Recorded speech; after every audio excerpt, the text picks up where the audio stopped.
Assalamualaikum warahmatullahi wabarakatuh.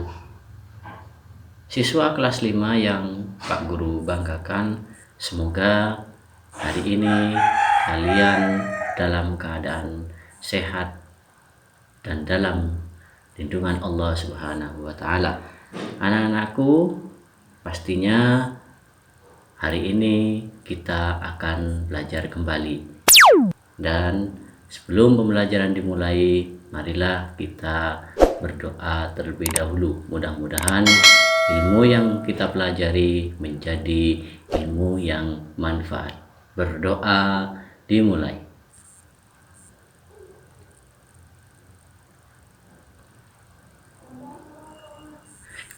Berdoa diakhiri. Anak-anakku, hari ini kita akan belajar tema 1, organ gerak hewan dan manusia. Subtema 1, organ gerak hewan. Pembelajaran 5. Kompetensi dasar dari materi yang akan kita pelajari. Pertama, menjelaskan alat gerak dan fungsinya pada hewan dan manusia, serta cara memelihara kesehatan alat gerak manusia. Kedua, menentukan pokok pikiran dalam teks lisan dan tulis. Ketiga, memahami gambar cerita.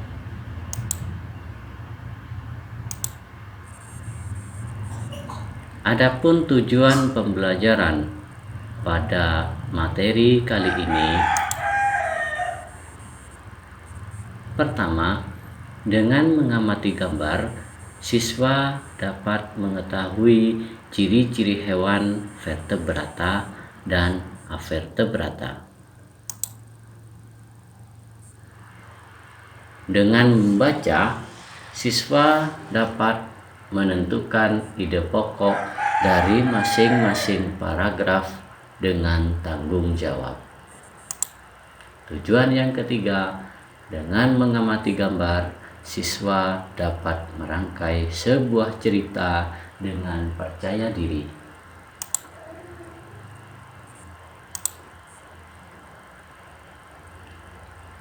Perhatikan gambar Edo yang sedang bermain dengan kelinci dan siput.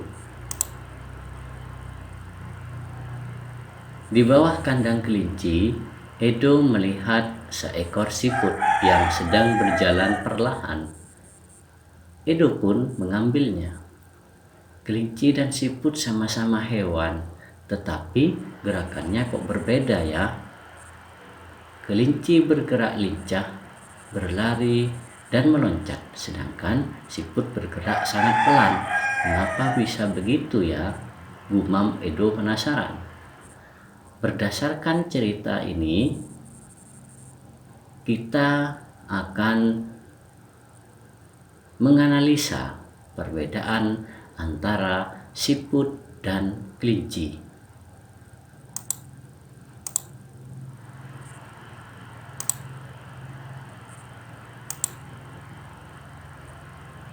Hewan pada gambar, yaitu antara siput dan kelinci, memiliki perbedaan dalam hal alat geraknya.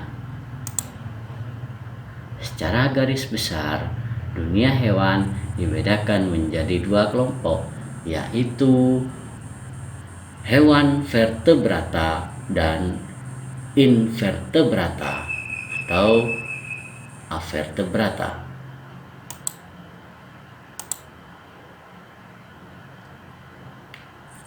Yang akan kita pelajari pertama-tama yaitu hewan vertebrata. Apa hewan vertebrata? Hewan vertebrata merupakan hewan yang memiliki tulang belakang. Fungsi dari tulang belakang tersebut adalah untuk menopang tubuh hewan dan melindungi sumsum tulang belakang serta menghubungkannya pada sistem saraf. Selain itu, hewan vertebrata juga memiliki tengkorak untuk melindungi otak mereka.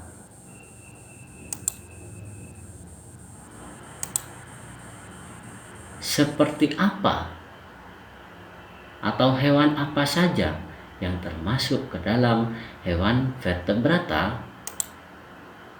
Pertama, kelinci, kucing, gajah, katak, burung, kerbau,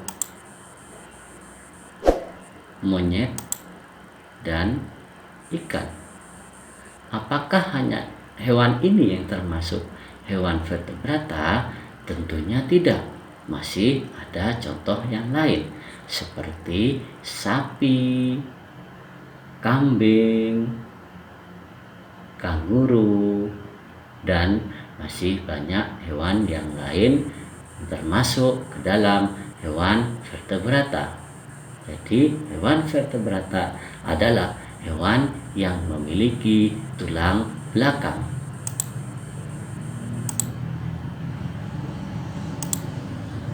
Berikutnya, hewan invertebrata, atau ada yang mengatakan hewan vertebrata. Hewan invertebrata merupakan hewan yang tidak memiliki tulang belakang. Sekali lagi, hewan invertebrata merupakan hewan yang tidak memiliki tulang belakang.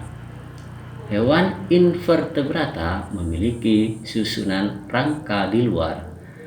Fungsinya tentu untuk melindungi bagian tubuh hewan yang biasanya lunak. Pembagian tubuh hewan invertebrata hanya dibagi menjadi 3, yaitu kepala, dada, dan perut. Apa saja contoh hewan invertebrata? Di antaranya porifera. Apa porifera? Porifera merupakan salah satu hewan invertebrata yang hidup di laut. Tubuhnya dipenuhi pori-pori dan melekat di dasar laut. Porifera tidak memiliki sistem gerak. Contoh hewan porifera adalah spons. Ini dia contohnya. Kedua, Cnidaria. Cnidaria merupakan salah satu hewan invertebrata yang juga hidup di laut. Cnidaria berongga dan memiliki racun yang mampu melumpuhkan mangsa. Hewan ini bergerak dengan cara menyemprotkan air keluar melalui bagian bawah tubuhnya. Contoh hewan Cnidaria yaitu ubur-ubur. Ini dia ubur-uburnya. Ketiga, Vermes. Vermes merupakan salah satu contoh atau kelompok hewan invertebrata yang hidup di dalam tanah, air tawar, air laut, maupun parasit di dalam tubuh manusia. Parasit maksudnya merugikan di dalam tubuh manusia. Orang menyebut Vermes sebagai cacing. Tubuh Vermes memanjang, lunak, dan tidak memiliki kaki ataupun rangka. Sistem gerak cacing menggunakan kontraksi dari otot-otot tubuhnya. Ini dia cacing atau Vermes. Hewan invertebrata yang berikutnya adalah arthropoda. Arthropoda merupakan salah satu hewan invertebrata yang hidup di darat. Tubuh arthropoda berruas-ruas atau bersegmen-segmen tetapi saling bersatu. Hewan arthropoda yang sering kita jumpai adalah serangga, misalnya belalang. Belalang menggunakan kakinya untuk bergerak. Serangga, apakah hanya belalang?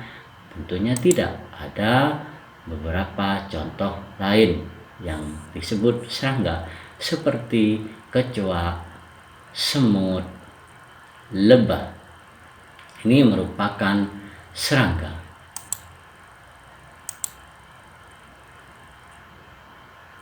Yang kelima adalah moluska. Moluska merupakan salah satu hewan invertebrata yang hidup di darat dan di air. Contohnya siput. Tubuh siput lunak, licin, dan terlindungi oleh suatu cangkang yang terbuat dari zat kapur. Siput menggunakan tubuh bagian bawahnya untuk bergerak merambat. Ini dia siput yang sedang berjalan. Yang keenam, Echinodermata. Apa Echinodermata? Echinodermata merupakan salah satu hewan invertebrata yang hidup di laut dan pantai. Hewan tersebut memiliki kulit duri.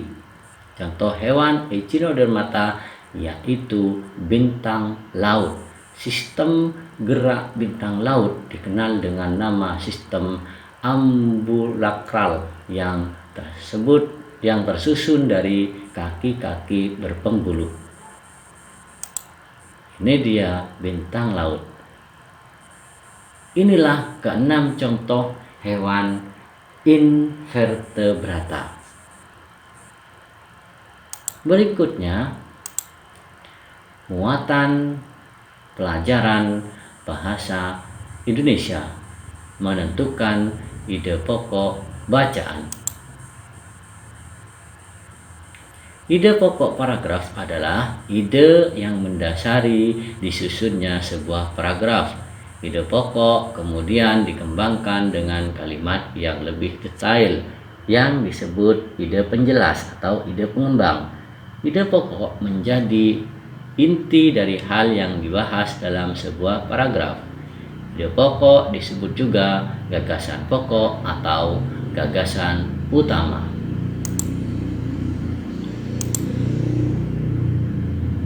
Siput bukanlah hewan lemah. Siput menurut sebagian orang dianggap sebagai hewan yang lambat dan menjijikan.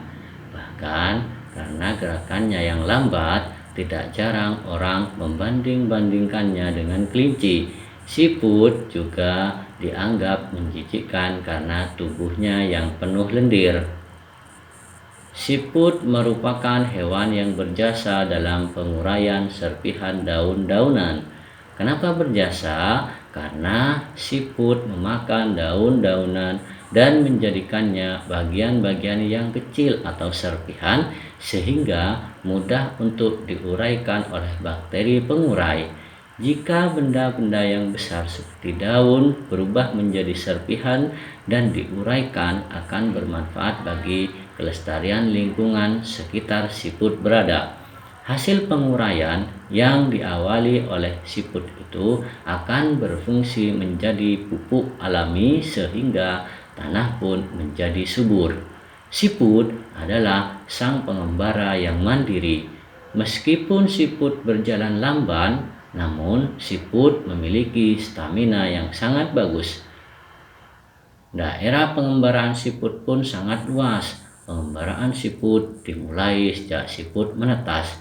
Setelah menetas, siput langsung mandiri. Siput tidak lagi terikat dan bergantung pada induknya.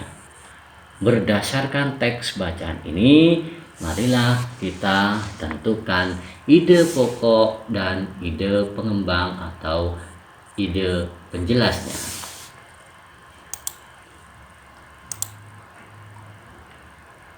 Paragraf pertama. Ide pokoknya, siput menurut sebagian orang dianggap sebagai hewan yang lamban dan menjijikkan. Ini adalah ide pokoknya. Jadi ide pokok paragraf pertama terletak di awal paragraf.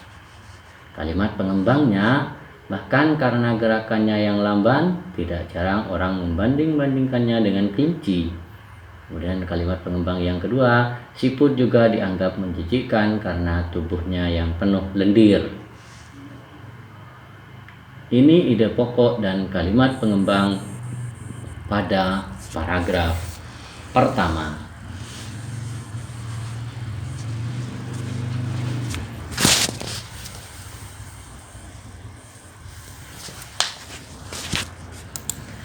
Paragraf kedua, mana dengan paragraf kedua? Bisakah kalian menentukannya? Tentu saja bisa. Perhatikan, ya, ini dia ide pokok paragraf kedua. Siput merupakan hewan yang berjasa dalam penguraian serpihan daun-daunan. Kemudian kalimat pengembangnya, kenapa berjasa? Karena siput makan daun-daunan dan menjadikannya bagian-bagian yang kecil atau serpihan sehingga mudah untuk diuraikan oleh bakteri pengurai. Yang kedua, jika benda-benda yang besar seperti daun berubah menjadi serpihan dan diuraikan akan bermanfaat bagi kelestarian lingkungan sekitar siput berada. Kemudian kalimat pengembang yang ketiga, hasil penguraian yang diawali oleh siput itu akan berfungsi menjadi pupuk alami sehingga tanah pun menjadi subur.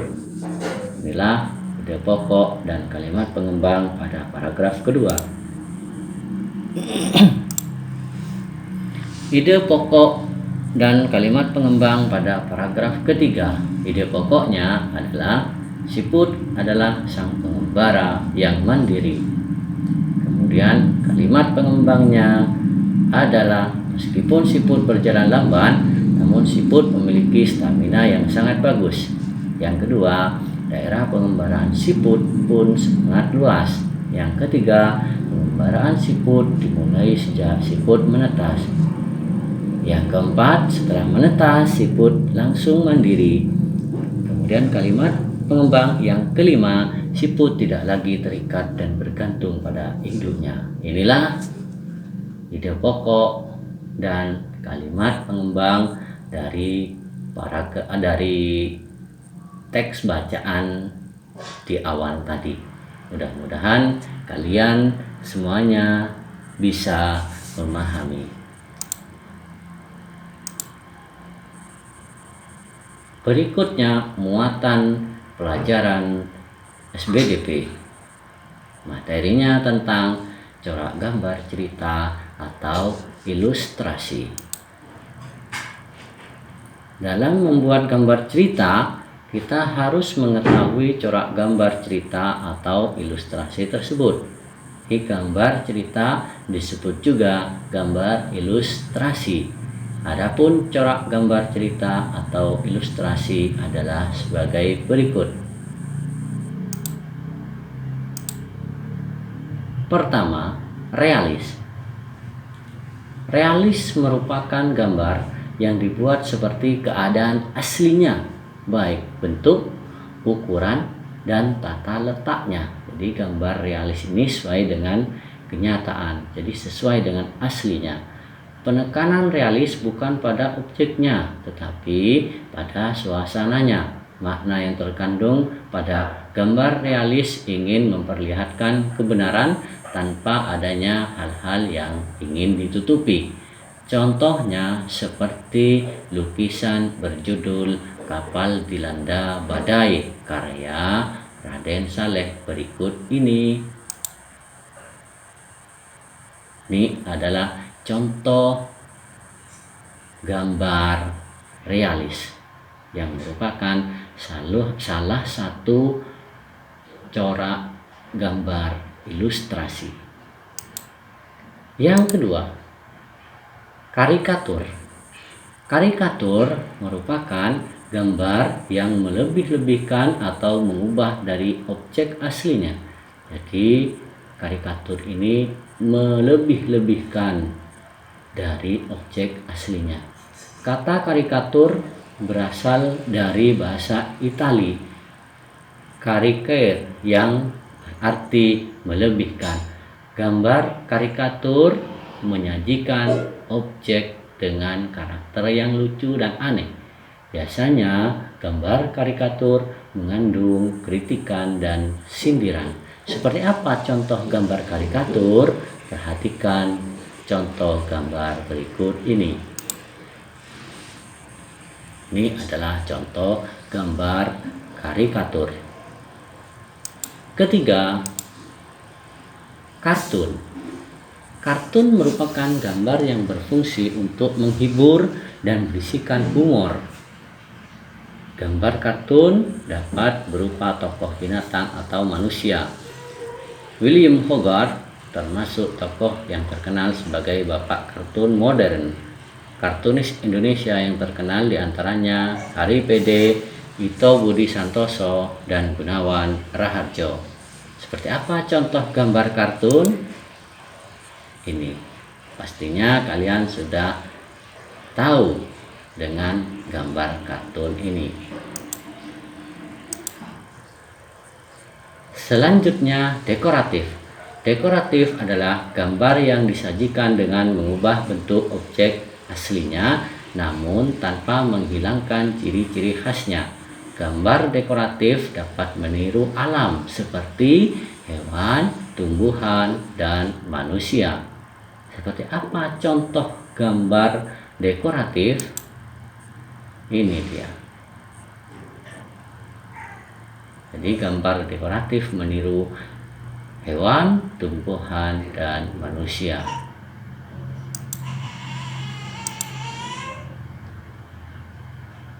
Inilah pelajaran tema 1, subtema 1, pembelajaran 5 hari ini. Mudah-mudahan kalian bisa memahami apa yang sudah guru sampaikan, dan mudah-mudahan apa yang kita pelajari menjadi ilmu yang barokah dan manfaat. Kiranya cukup sekian dari Pak Guru. Pak Guru akhiri. Assalamualaikum warahmatullahi wabarakatuh.